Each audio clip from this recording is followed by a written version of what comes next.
Pilkada rasa Pilpres, dinasti Jokowi ikut kontes, itulah tema satu meja The Forum malam ini. Telah hadir di studio dari ujung sebelah kanan, politisi PKB Daniel Johan. Malam. Ya, malam. Kemudian ada Mardhani Alisera, Ketua DPP PKS. Bang Mardhani. Adian Napitupulu, Ketua Tim Pemenangan Pilkada PDIP. Habibur Rahman dari Partai Gerindra. Kang Aceh Hasan Zazili, Ketua Partai Golkar. Malam, Kang Aceh. Dan Ahmad Khairul Umam, pengamat politik. Malam, Mas Umam. Saya mulai dari Mas Adian dulu ya. Sekarang ramai perbincangan. Langsung aja. Langsung tembak lah. Yang disebut pertama dia. Dari tengah lah. Bobi, Kaisang muncul. Ini seakan-akan dejavu seperti Pilpres yang baru lalu. Gimana PDIP lihat itu? Nggak gimana-gimana. Kita belajar bahwa dalam politik yang minim etika. Yang minim etika, maka problem terbesarnya bukanlah regulasi. Tapi seberapa kuat kita. Karena dalam politik tanpa etika, orang tidak akan pernah bertanya seberapa benar kamu, tapi seberapa kuat kamu. Kira-kira seperti itu. Jadi kita nggak peduli. Mau Bobinya maju, mau Kaisangnya maju, mau Jokowi maju lagi. Kita nggak peduli. Nggak, karena menurut kita, ada yang harus kita pikirkan jauh lebih besar. Ada situasi ekonomi yang sangat buruk hari ini, ada data yang hilang di mana-mana, dan saya kebetulan dan istri juga takut kemudian data-data kita ikut terbang ke negara lain, nomor rekening, cap jempol, fingerprint segala macam gitu loh, banyak sekali. Pilkada ini akan kita lewati dan kita dilatih untuk bertarung sekuat-kuatnya, sekeras-kerasnya, sehebat-hebatnya dan seterhormat-hormatnya. Oke, baik, Kang Aceh. Ya, Kim, betul, tetap akan mendukung dari dinasti Pak Jokowi. Karena di backing oleh Pak Jokowi juga. Ikut apa yang dikatakan oleh Pak Jokowi? enggak begini, saya harus tegaskan bahwa partai kami, Partai Golkar, itu memiliki mekanisme sendiri di dalam menentukan calon kepala daerah. Salah satunya adalah bahwa kami melakukan pendekatan saintifik, di mana semua proses penentuan kepala daerah tersebut itu dilakukan dengan cara survei sebagai salah satu alat sejauh mana rakyat memotret calon-calon yang muncul di dalam proses pilkada. Karena itu tentu bagi kami survei itu menjadi sangat penting untuk melihat sejauh mana kader-kader Partai Golkar diterima oleh masyarakat. Ya. Yang kedua, bahwa proses pembicaraan terkait dengan koalisi itu menjadi sangat penting. Kenapa? Karena pertama, di beberapa daerah Golkar tidak bisa mencalonkan sendiri. Oke. Karena itu maka perlu ada koalisi. Alangkah lebih baiknya jika koalisi itu terbentuk dari sejak awal sudah memiliki kesamaan. Setidaknya kalau kita melihat bahwa kami sudah bersama-sama dalam koalisi Indonesia Maju. Dan kalau koalisi Indonesia Maju ini memiliki kepala daerah, bagaimana program-program Presiden Prabowo sebagai presiden terpilih itu bisa diterjemahkan ke dalam berbagai program yang diterima oleh seluruh daerah di mana Kimnya memiliki visi yang sama, tentu ini sangat baik bagi Indonesia. Jadi based on mekanisme organisasi internal? Secara normatif kami memiliki mekanisme tersebut. Jadi karena itu menurut saya bagi kami tentu misalnya proses penentuan siapa yang akan kami dorong dalam pilkada di semua provinsi dan di semua kabupaten kota serta daerah-daerah itu kami pastikan bahwa kita ada mekanisme yang harus dilalui oleh kita gitu loh. Okay. Karena itulah barometer untuk melihat sejauh mana popularitas, elektabilitas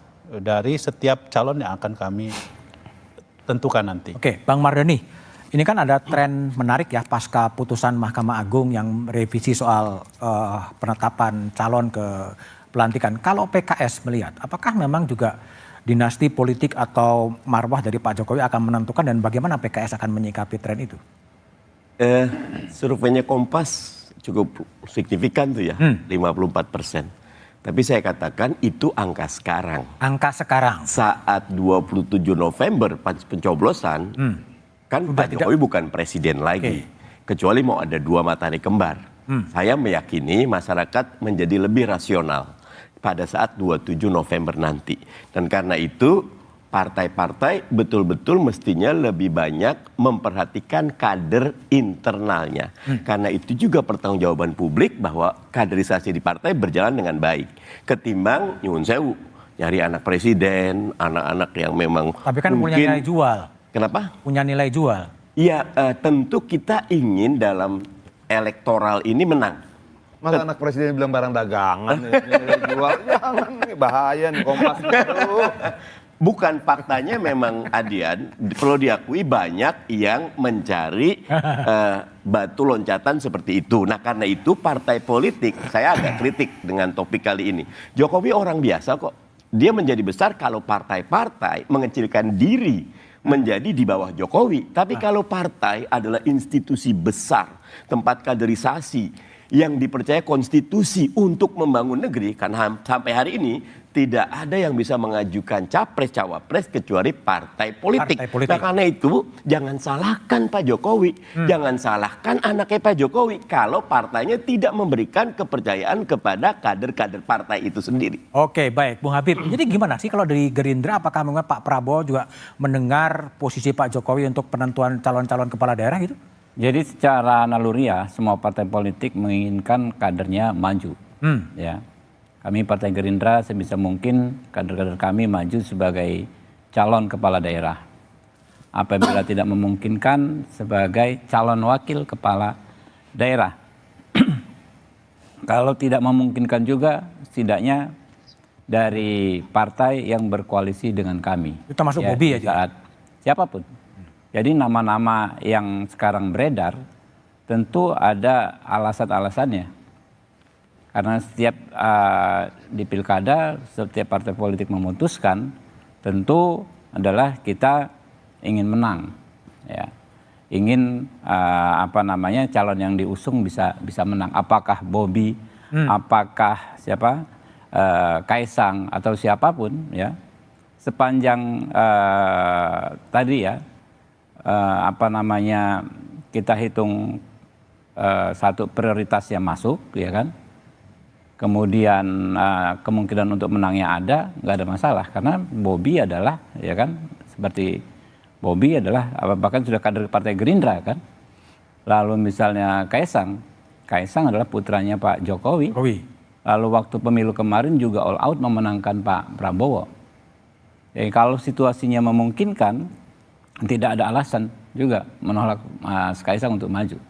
Karena Partai Gerindra adalah partai politik yang juga tidak bisa mengusung sendiri calonnya. Ya, itulah faktanya ya. Kami harus melihat situasinya di masing-masing daerah gitu loh. Jadi soal tuduhan cawe-cawe nggak cawe-cawe sudahlah.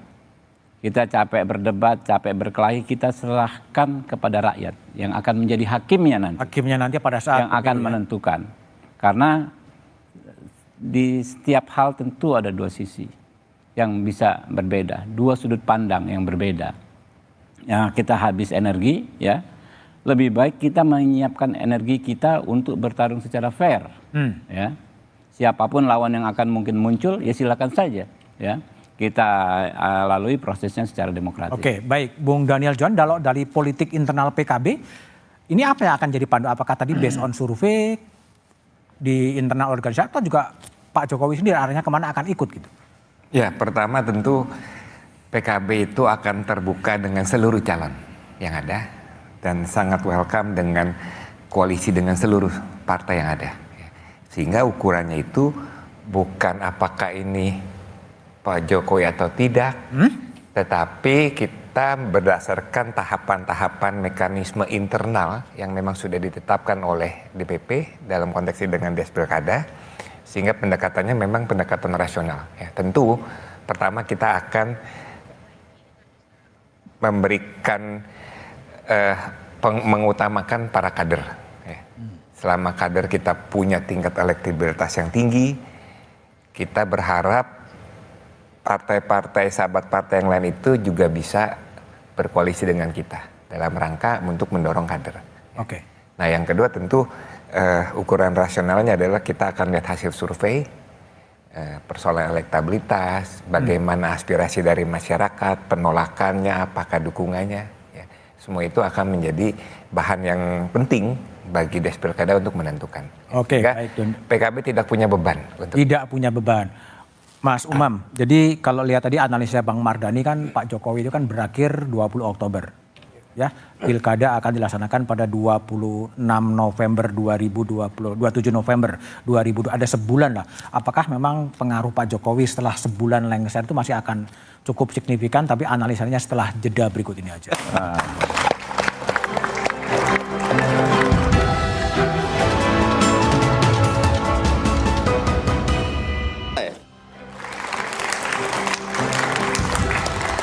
Masih bersama saya Budiman Tanrujo di Satu Meja The Forum. Mas Umam, tadi ada pernyataan Presiden nggak akan cawe-cawe. Tapi pertanyaan saya adalah setelah sebulan lengser dari kursi kepresidenan, apakah pengaruh itu masih akan tetap dominan Pak Jokowi untuk mengintervensi atau mengarahkan pilihan? Iya, kalau bicara dominan atau tidak tentu akan ada penurunan dari sisi magnitude kekuasaan. Tetapi bagaimanapun juga bahwa pertahanan terkuat pasca lengser ke Prabon, pasca lengser dari kekuasaan adalah membentuk jaring-jaring kekuasaan yang baru. Nah, di dalam konteks ini tentu dibutuhkan penyiapan-penyiapan. Nah, dalam konteks proses menuju ke sana tentu Pak Jokowi tidak akan lepas tangan dari upaya untuk mengawal proses sekaligus juga menata apa yang sudah diniatkan, apa yang sudah dihajatkan. Nah, ini yang kemudian menjadi pertanyaan publik, apakah memang Pak Jokowi berniat memiliki hajat politik untuk memenangkan salah satu atau dua dari lingkaran terdekatnya misalnya. Nah, ini yang kemudian menjadi pertanyaan. Apa yang disampaikan oleh Sekjen PKS itu bisa saja itu adalah sebuah political attack atau serangan secara politik langsung diarahkan pada kredibilitas istana. Tetapi di saat yang sama ya bisa saja ini adalah upaya dari lingkaran Pak Jokowi. Setidaknya kalau misal bicara Kaisang misalnya ya, kartu politiknya sudah dihidupkan dengan keputusan dari Mahkamah Agung. Kemudian barangkali tidak disodorkan secara langsung. Karena dalam tradisi politik Jawa itu ketika kemudian seorang raja memiliki niat untuk melakukan sesuatu, disampaikan pada tangan kanan, tangan kiri nggak boleh tahu. Nggak boleh tahu. Nah, maka kalau misalnya kemudian itu dilakukan, maka ini menjadi agak aneh. Nah, strategi yang sering kali dilakukan oleh Pak Jokowi adalah potensi dibuka, kemudian diambangkan, disitulah kemudian ruang kompromi dan negosiasi dibuka, dan kemudian ketika memang tidak ada resistensi yang begitu optimal, maka itulah dilakukan keputusan maju atau tidak. Dan rasa-rasanya kalau misal kita melihat pola, melihat pattern yang terjadi, maju atau tidak nanti akan ditentukan oleh dinamika terakhir. Tetapi patternnya kira-kira seperti. Oke, baik. Bung Mardhani, political attack dari Sekjen PKS. Saya ngelihatnya justru yang menarik ketika Mas Umam memberikan prediktor ya. Karena prediksi terbaik masa depan adalah track record. Lihat bagaimana cerita Mas Gibran menjadi sebuah proses yang sangat mulus jadi wakil presiden mulai dari MK-nya. Sekarang MA-nya ini sudah membuat, bahkan hari ini banyak wartawan nanya ke saya terkait dengan PKPU. PKPU sudah menetapkan 1 April 2025, 30 tahunnya. Ya. Jadi kalau ngelihat kata Mas Umam kartunya hidup, ini adalah fakta politik. Sehingga peluangnya sudah ada. Bahwa kemudian itu jadi atau tidak, tentu kalkulasi politik yang menentukan. Tapi lagi-lagi saya ingin garis bawahi, kita partai politik itu jauh lebih besar ketimbang orang per orang. Kita running the organization, kita doing leadership capacity, kita melakukan semua pelayanan ke publik. Jadi jangan takut dengan satu orang Jokowi kah, 2 orang Jokowi, mau anaknya, mau mantunya, monggo. Asal partai politik melakukan pekerjaan benarnya melayani masyarakat. Oke, Bung Daniel. Jadi kalau Anda lihat, memang pernyataan Presiden Pak Jokowi itu memang cawe-cawe atau nggak cawe-cawe sih? Kalau yang sudah terjadi kan sebelumnya, kalaupun kita bilang nggak cawe-cawe, masyarakat punya persepsi kan ada keterlibatan. Gitu. Nah, tetapi kan saya setuju, pertama waktu Pak Jokowi masih presiden ya, tetapi kan waktu Pilkada DKI, bahkan yang menang Pak Anies. Gitu. Apalagi kalau nanti presidennya udah Pak Prabowo. Seharusnya kita nggak harus terlalu mengkhawatirkan. Nggak terlalu mengkhawatirkan.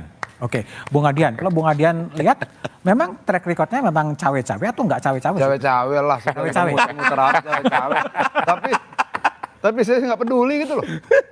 Nggak peduli mau cawe-cawe, nggak cawe-cawe, kita kan bertarung dan memberikan pertarungan terbaik kita lah.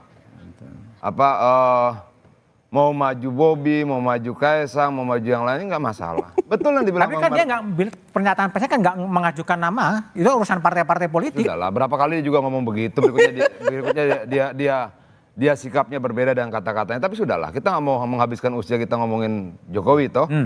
Artinya bahwa saya setuju yang dibilang Bang Mardhani Ali. Kita uji kekuatan partai masing-masing. Kita uji komitmen partai terhadap rakyat. Kita uji seluruh kerja-kerja dan keringat partai terhadap rakyat. Perjuangan segala macam itu akan menjadi alat ukur yang paling bagus buat demokrasi tentunya dibandingkan bawa si Ana, bawa si ini, sudahlah. Tapi kan Mbak Puan juga pernah menyebut Kaisang lah. Lo nyebut doang. Nyebut doang? Nyebut doang masa nggak boleh. Oh. Bahwa kemudian Tapi bukan menarik simpati ya? enggak dong, gini Saya loh. kok koreksi. Begini. Mbak Puan ditanya kok. Yang Iya. namanya ditanya jawab lah. Betul, tapi begini, Mbak Puan itu bagaimanapun juga pimpinan DPR. Oke, dia di situ ada Gerindranya, di situ ada Golkarnya segala macam. Dia harus menempatkan dirinya sebagai pimpinan DPR untuk berlaku agar situasi parlemen tetap kondusif. Walaupun mungkin itu tidak sesuai dengan hatinya, seperti ketika dia menangis saat Rakernas kemarin gitu loh. Tapi nggak masalah. Begini loh, Bang. Sudahlah. Akan ada sebuah situasi yang kemudian rakyat akan terbuka matanya dan melihat proses itu seperti hari ini ketua KPU-nya diberhentikan oleh DKPP misalnya. Oke, ketua KPU-nya itu diberhentikan oleh DKPP kalau tidak salah melalui putusan 90 juga ya. Kalau tidak salah putusan nomornya 90 juga. Apa dunia kan bekerja secara aneh ya untuk hal-hal seperti ini gitu loh. Kemarin misalnya data-data kita hilang, lalu kemudian hackernya mau mengembalikan dan minta tambahan pendanaan. Ini hacker kok ngomong APBN gitu loh. Artinya banyak lah. Dan kita akan semakin melihat, Republik ini sedang lucu-lucuan. Sedang lucu-lucuan? Sedang lucu-lucuan. Dan kita akan kembali bersama dan seluruh kekuatan full kita untuk mengajak semua, ayo kita serius bernegara. Oke, baik. Bung Habib, jadi kalau menurut pandangan dari Gerindra dan juga Pak Prabowo memang tetap diperhitungkan ya faktor Pak Jokowi dalam kontestasi Pilkada 27 November nanti?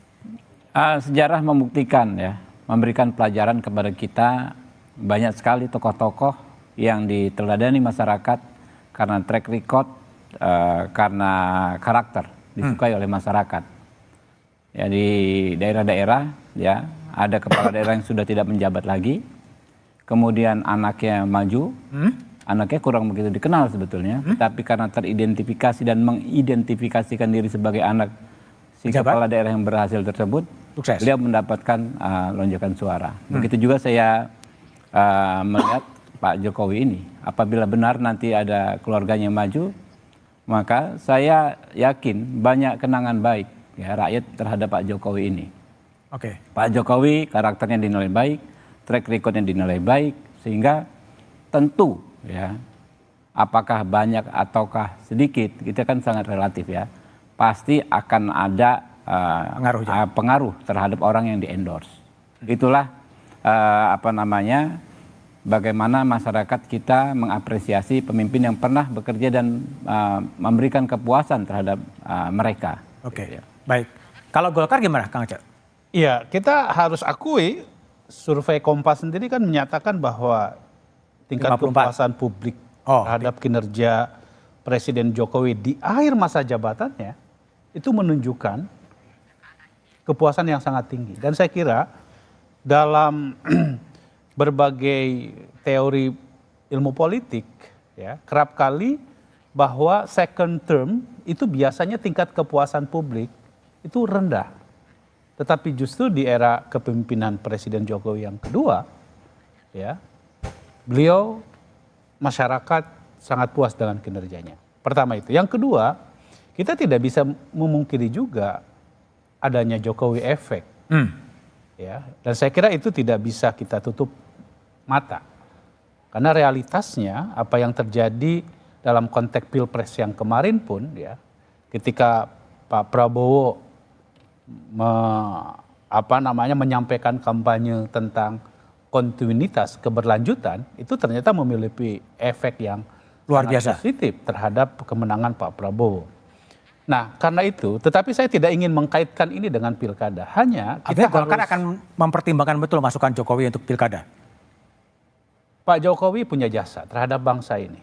Dan saya kira kita harus punya tradisi kepada siapapun, ya, presiden yang telah berjasa terhadap bangsa ini, ya kita harus apresiasi.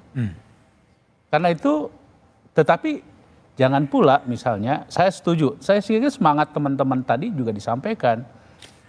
Mas Kaisang punya hak untuk maju, ya kan? Mas Bobi juga punya hak untuk maju. Dan saya kira kita tidak perlu mempersoalkan terkait dengan hal tersebut.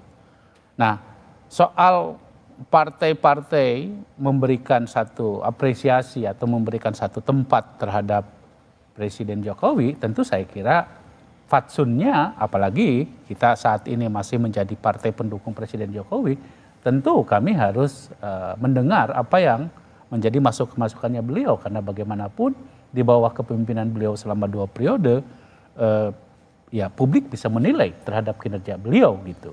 Nah karena itu menurut saya dalam konteks pilkada kami punya mekanisme tersendiri, tetapi tentu kami pun juga perlu mempertimbangkan ya realitas sosiologis, realitas politis, realitas ekonomi dan lain sebagainya untuk melihat sejauh mana figur-figur yang nanti akan didorong oleh Partai Golkar itu berdasarkan atas apa yang diinginkan oleh masyarakat. Dan saya kira itu sesuatu yang sangat wajar. Dengan tentu tadi yang saya sampaikan di awal, bahwa presiden terpilih ke depan adalah tergabung dalam koalisi, maka alangkah lebih bagusnya nanti jika ya postur konfigurasi kepemimpinan ke depan juga Di daerah.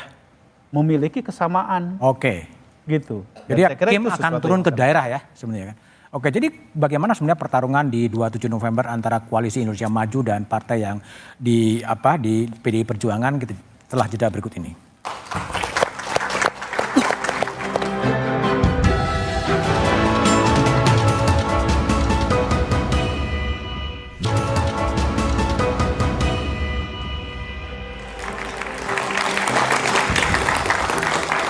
Oke, Kang Aceh, Jakarta menjadi magnet ya.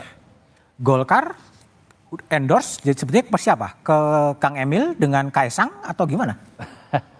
Ya, dari sejak awal Golkar sebelum pemilu memang menugaskan Kang Emil untuk di 2 tempat. Oke. Yaitu di Jakarta dan juga di Jawa Barat. Ya. Kenapa? Karena analisis kita terhadap Kang Emil memang di 2 tempat ini beliau memiliki elektabilitas yang lumayan. Hanya saja gitu ya, hanya saja tentu kan yang namanya survei itu kan sangat dinamis. Ya, kami juga harus bisa memastikan agar apalagi waktu itu konfigurasinya masih belum sangat jelas. Nanti yang akan maju di Jawa Barat siapa, yang akan maju di DKI Jakarta siapa. Dan sekali lagi kita mengacu kepada hasil survei ya. Survei yang kita lakukan terhadap baik Pak RK di Jawa Barat maupun Pak RK di DKI Jakarta itu betul-betul menjadi parameter bagi kita untuk menentukan bagaimana kita menentukan sikap. Nah, satu hal ya yang harus kami sampaikan, survei SMRC mengatakan bahwa 73% rakyat Jawa Barat menginginkan Pak RK untuk menjadi gubernur kembali. Di Jawa Barat. Di Jawa Barat. Kami harus pertimbangkan itu. Oke. Tetapi DKI juga beliau elektabilitasnya cukup lumayan. Ketika waktu itu Pak Anies belum menyatakan diri menjadi calon gubernur kembali. Nah setelah Pak Anies ditetapkan sebagai calon gubernur kembali kemarin, kan kita baru dapat kabarnya kan baru sekitar 2 minggu 3 minggu yang lalu. Tentu kami juga harus uji. Sehingga dari 2 survei di 2 daerah tersebut, itulah yang nanti akan diputuskan oleh Artinya DPP. belum ada keputusan. Sejauh ini, sekali lagi, Kang Emil sendiri mengatakan bahwa itu baru diputuskan pada bulan Juli. Pada bulan Juli, oke. Dan kami harus patsun terhadap apa yang disampaikan oleh Pak Emil. Oke, baik. Bung Habib, kalau Gerindra tetap posisi sekarang adalah Emil Kang Emil dengan Kaisang untuk di Jakarta? Ya perlu kami sampaikan sampai saat ini baik Gerindra maupun Koalisi Indonesia Maju belum menentukan siapapun Even Kang Emil? Ya, untuk maju apakah di Jakarta maupun Jawa Barat. Di 2 provinsi ini setahu saya belum ada keputusan resmi baik di level Partai Gerindra maupun Koalisi Indonesia Maju. Semua kita masih lihat dinamika yang terus berjalan ya. Kembali lagi rumusnya ya, kalau Partai Gerindra kalau bisa kader kami sebagai gubernur, kalau nggak bisa ya sebagai wakil gubernur, kalau nggak bisa ya kader dari rekan koalisi. Ini prosesnya terus berjalan. Jadi yang baru firm PKS ya, Mas Mardhani, Anies Baswedan dan Sohibul Iman sendirian? Sebetulnya kami mengusung Ustadz Sohibul Iman. Makanya di pengumuman pertama kan calon gubernurnya Sohibul Iman. Ini didasari pertama tentu harapan kader. Dan yang kedua kebetulan di 2024 PKS menang di DKI. Wajar kalau menang di DKI berani untuk mengajukan kadernya sendiri maju di pilkada. Tetapi realita politiknya tentu perlu kita pertimbangkan. Pertama PKS walaupun menang di DKI tidak dapat Sendirian? Minimal. Ya. Harusnya 22 kita 18 kurang 4. Jadi nggak punya golden ticket. Yang kedua kita memahami pilkada itu urusan figur, tokoh. Ada tokoh besar yang selama ini sangat dekat, kolaboratif dengan PKS, Anies Baswedan. Akhirnya kita mengajukan Anies Sohibul Iman, disingkat AMAN. Tapi itu versinya PKS. Nah sekarang sedang kami komunikasikan dengan partai-partai lain, khususnya teman-teman Nasdem, teman-teman PKB, teman PDP juga kita ajak ngomong. Oke, kalau Bung Umam melihat peta politik di Jakarta yang sangat dinamis, awalnya RK, kemudian RK ditarik lagi ke Jawa Barat, ya kan, yang udah firm di PKS, Anda baca dinamika politik pilkada di Jakarta ini jadi seperti apa sebetulnya? Ya memang cukup kompleks Mas, karena bagaimanapun juga kalau di sisi Kim, transformasi konteks koalisi Kim itu sepertinya betul-betul ingin dilakukan, terutama di Jakarta. Terutama di Jakarta. Karena untuk menghadirkan kekuatan supaya kemudian tidak memberikan panggung yang begitu besar kepada nama yang berpotensi menjadi potential challenger yang sangat besar di pemilu 2029. Tetapi per hari ini tampaknya masih ada kegamangan, tarik ulur, karena pertaruhannya juga cukup besar. Jawa Barat itu provinsi yang memiliki kontribusi suara dan kursi yang sangat besar dalam konteks pemilu. Dan Golkar sendiri baru saja kemudian mampu melakukan konsolidasi di sana. Kalau misal kemudian dilepaskan tentu hitung-hitungannya menjadi berbeda. Tetapi yang menarik ini di kubu sebelah. Kubu sebelah mana? Ya ini di Pak Mardhani. Karena ilmunya Pak Mardhani ini mencoba untuk memfotokopi ilmu yang dilakukan oleh PKB sebenarnya. Karena di Pilpres kemarin itu PKS itu di fait accompli oleh Nasdem dan juga PKB. Itu kan koalisi yang dibentuk oleh Cak Imin dan juga Pak Surya Paloh. Kemudian di fait accompli, kemudian kalau misal PKS ikut, alhamdulillah, nggak ikut ya udah nggak apa-apa.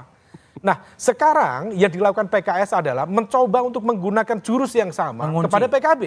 Mengunci langkah PKB. Artinya apa? Kalau misal kemudian ini ujian konsistensi, kemarin katanya selepet-selepet, narasi perubahan. Nah kalau misal konsisten harusnya berada di tempat yang sama. Kalau misal kemarin PKS legowo, harusnya diharapkan oleh teman-teman PKS, PKB kali ini juga legowo. Nah problemnya Mas Budiman, kalau misal kemudian Anies Baswedan dengan Pak Sohibul Iman, maka ada potensi memiliki basis ceruk pemilih loyal yang mirip. Untuk tidak mengatakan sama. Karena bagaimanapun juga kalau misal kita cermati di titik kemenangan kemarin di DKI Jakarta, Mas Anies itu cukup kuat di Pilpres, itu di basis Jakarta Timur, kemudian Jakarta Selatan, dan juga Jakarta Pusat. Tapi pusat pun juga cukup berimbang sebenarnya. Nah kalau misal kita cermati, basis kekuatan itu juga lah yang menjadi basis kekuatan PKS itu sendiri. Nah kalau menggunakan logika, potensi kemenangan lebih besar, harusnya melakukan advancement dalam konteks basis pemilih tadi. Nah disinilah kemudian proposal dari PDIP yang cukup menarik untuk kemudian mengajukan nama misalnya Anies Baswedan dengan salah satu nama dari PDIP. Meskipun apakah itu memungkinkan atau tidak, karena praktis per hari ini ada ideological resistance yang cukup besar. Tapi kalau misal bisa, tentu itu menjadi game changer yang cukup menarik. Yang lebih menarik. Oke, Bung Daniel, provokasi dari Bung Umam tadi akan tetap loyal dengan PKS dalam konteks Jakarta, narasi perubahan. Saya loyal dengan keputusan DPP, bukan dengan PKS. Itu yang benar itu. Tapi gimana? Kalau nggak begitu bisa bahaya. Gini, pilkada di DKI itu sangat khusus ya, karena mungkin nanti kalaupun Spesial. ibu kota pindah, tetapi kan tetap kemenangan pilkada di DKI atau DKJ itu tetap harus 50+1. Ya. Nah, sehingga kami harus untuk memastikan kemenangan adalah yang terbaik siapa yang harus mendampingi Pak Anies. Nah, sehingga tadi sudah dijelaskan peta Pilpres kemarin kemenangan Pak Anies itu sangat kuat di pusat selatan timur. Sehingga kami harus memastikan suara-suara di utara dan barat juga terkonsolidasi. Oke. Nah, tinggal kita lihat apakah memang kalau dengan PKS kita harus melakukan survei kan nanti di ujungnya proses tahapan ini. Apakah memang pasangan nanti itu juga bisa mengkonsolidasi meyakinkan rakyat di barat dan utara atau alternatif pasangan lain yang sejauh ini bisa saja dengan PDP misalkan siapapun nanti calon dari PDP. Kita lihat mana yang terbaik. PDIP. Kita terbuka dengan Terbuka PDIP. dengan siapa Kalau saja. Gerindra mau gabung pun kita terbuka. Oke, baik. Oke, Bung Adian, gimana proposal PDIP di Jakarta sebetulnya? Tidak di Jakarta, di daerah lain, alat ukur kita tidak cuma survei. Tidak cuma survei. Ya, kita kan bicara panjang lebar ya. Memilih kepala daerah ini kan berarti memilih orang yang akan mengurus rakyat selama 5 tahun. Berapa jumlah kemiskinan, berapa jumlah pengangguran, berapa lapangan kerja dibuka, bagaimana tentang pengelolaan lingkungan dan sebagainya akan ditentukan oleh kepala daerah itu dalam lingkup wilayah itu. Nah, artinya bahwa bagaimana cara kita memilih calon kepala daerah? Ya semuanya harus kita bicarakan, semua harus kita perhitungkan, tidak cuma survei. Survei menjadi salah satu alat ukur, betul. Tapi kalau kemudian secara ideologi dia tidak sama, tidak punya sinergisitas dengan kita dalam konteks melihat keberagaman, melihat hak-hak yang menolak, kita sama-sama menolak diskriminasi dalam segala macam bentuknya dan sebagainya, dia berbeda, ya kita kan bertimbang-timbang dong, kan gitu loh. Kalau kemudian dia lebih berpihak pada kepengerusakan lingkungan, ya kita pasti bertimbang-timbang juga. Artinya baik itu sederhana, kenapa kita selalu dibilang orang, kok kalian selalu terakhir sih? Namanya keluar, ya karena pertimbangannya banyak. Percaya nggak bahwa ketika sebuah partai memutuskan si A atau si B, maka baik buruknya pemerintahan daerah itu menjadi tanggung jawab moral, sejarah dari partai itu dan para pengambil keputusannya. Artinya belum ada nama sampai sekarang? Ada banyak nama. Banyak nama. Dan semua sedang kita timbang. Jadi tidak, wah anak presiden, surveinya bagus, kenapa bapaknya bagus? Anaknya mudah-mudahan bagus juga, mudah-mudahan kita menang. Enggak sesederhana itu. Oh surveinya 73% Jokowi, tapi kan dia tidak sebutkan bahwa 70% itu, 75% itu dari 80% penerima bansos gitu loh. Dalam iya kan, survei Kompas kan begitu. Jokowi tingkat kepuasan publiknya dapat 75%, tapi dari seluruh responden itu 80%-nya penerima bansos gitu loh. Artinya ada 4,sekian persen penerima bansos yang tidak puas terhadap Jokowi juga. Nah, itu kan harus kita jelaskan secara komplit pada rakyat. Jangan kita manipulasi lah kesadaran orang ini dan bercerita sepenggal-sepenggal. Apa ya yang penting kita menang, surveinya bagus. Enggak. Jakarta tuh berapa jumlah penduduk? Oke.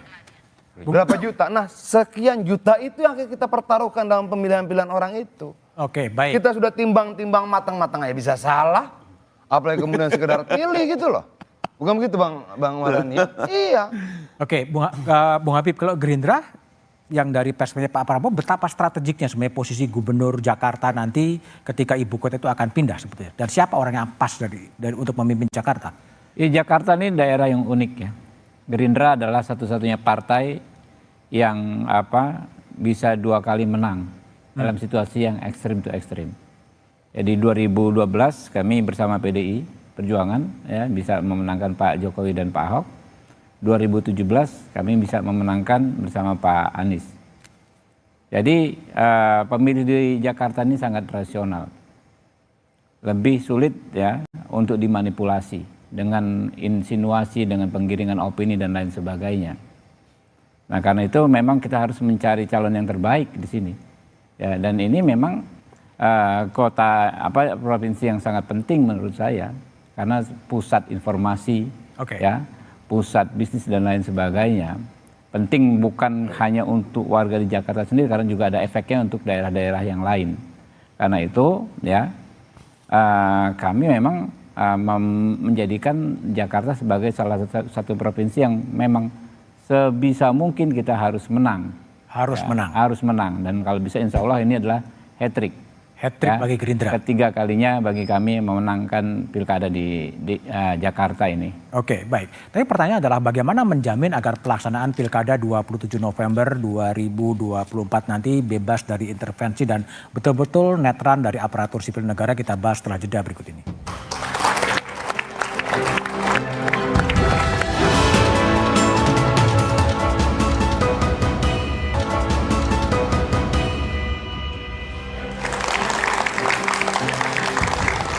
Oke, Bung Daniel Johan, bagaimana memastikan atau harapan Anda agar pilkada November 2024 ini bisa berjalan luber, fair, adil, tanpa intervensi?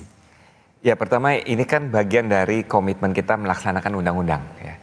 Dan pelaksanaan pilkada secara luber itu untuk memastikan pilihan rakyat itu sejati. Ya. Nah kita berharap semua minimal nomor satu adalah semua aparatur di seluruh tingkatan tidak terlibat dalam penentuan pilihan rakyat. Nomor satu itu. Dan kita ingin memastikan bahwa proses di dalam pilkada ini tidak ada proses bansos kedua nanti.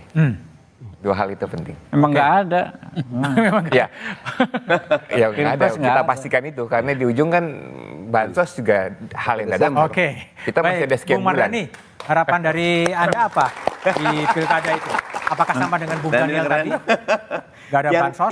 Yang pertama gini, di zaman Pak Harto, prinsip pemilu kita luber, langsung umum bebas rahasia. Setelah reformasi ditambahin jurdil. Jujur dan adil. Kenapa? Karena kita ingin pemilu yang berkualitas. Karena kita ingin menghargai rakyat. Karena kita ingin rakyatlah secara bebas yang menentukan. Pastikan kualitas jurdil ini meningkat. Dan karena itu tolak cawe-cawe, tolak intervensi, tolak penggunaan instrumen kekuasaan di pilkada. Tetapi penguasa sangat besar melakukan itu. Karena itu rakyatlah yang harus cerdas untuk memilih yang terbaik. Oke, baik. Bung Adian, jadi Anda yakin atau PDIP yakin bahwa pilkada ini akan berlangsung tanpa intervensi nanti di November 2020? Oh, kita akan berjuang agar tidak ada intervensi, tidak ada intimidasi, tidak ada bansos-bansosan, tidak ada pemanggilan kepala desa dan bla bla bla bla, nggak ada. Kita mau memastikan kualitas pilkada ini jauh lebih baik dibandingkan kualitas pilpres. Apa yang mau dilakukan? Memperkuat jejaring, memasang telinga di mana-mana, kemudian berkomunikasi dengan banyak kelompok dan organisasi yang lain, lintas partai dan sebagainya, melakukan pendidikan politik yang lebih dalam terhadap rakyat agar mereka menjadi saksi terhadap seluruh kecurangan yang mungkin terjadi, penggunaan aparatur negara, intimidasi, menakut-nakuti, panggil sana, panggil sini segala macam. Kalau kita akan mengumumkan, kalau ada yang dipanggil laporkan pada kami, laporkan di DPR, karena tidak boleh kita gunakan itu. Demokrasi mundur karena seperti itu. Tapi kalau kemudian itu tetap terjadi, ya kita membuat catatan-catatan dong. Ketika kemudian kekuasaan direbut dari atas kecurangan, bagaimanapun juga legitimasi tidak akan pernah sempurna. Oke, baik Bung Habib. Bagaimana Gerindra maka dengan memastikan? Apa yang disampaikan tiga rekan terdahulu plus ya, kita juga harus memastikan kontestasi ini bebas dari insinuasi. Insinuasi? Iya, fitnah terselubung. Ya. Bebas dari fitnah beneran juga, ya kan? Bebas dari tuduhan-tuduhan tidak berdasar hanya karena berbeda kepentingan. Nah, itu yang juga harus kita pastikan karena memang pada akhirnya kita tidak boleh merendahkan kecerdasan rakyat.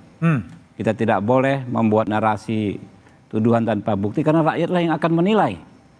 Rakyatlah yang akan menjadi hakimnya kelak.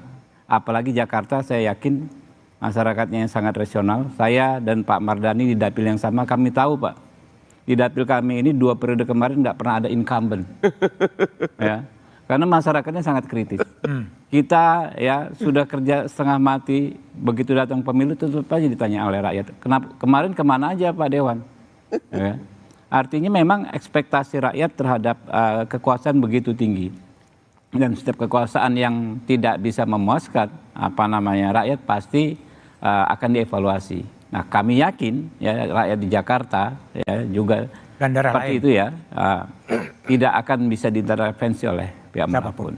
Kang Aceh, harapannya apa? Agar tidak terjadi lagi seperti Pilpres. Iya, saya kira yang paling penting, kita kan sebetulnya sudah beberapa kali ya proses pilkada itu dilakukan secara langsung. Satu hal yang saya kira juga tidak boleh dilupakan adalah kekuatan politik lokal, di mana incumbency lokal itu juga sangat menentukan.